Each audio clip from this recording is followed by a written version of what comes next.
Делиде адамдарды мен мұндамын деп шақырып тұратын жерлердің бірі ол Ред Форт. Ред Форт Қызыл Қамал. Үндістан астанасы Делидегі ең әйгілі тарихи ескерткіштердің бірі.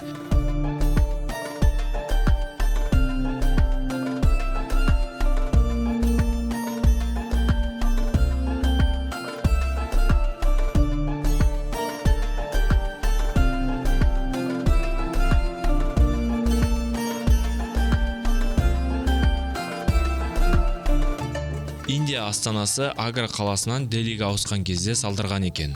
Қамал 1648 жылы Моңғол императоры Шах Жаһанның бұйрығымен салынған. Қамал қызыл құмтаспен тұрғызылғандықтан Қызыл Қамал деп те аталады.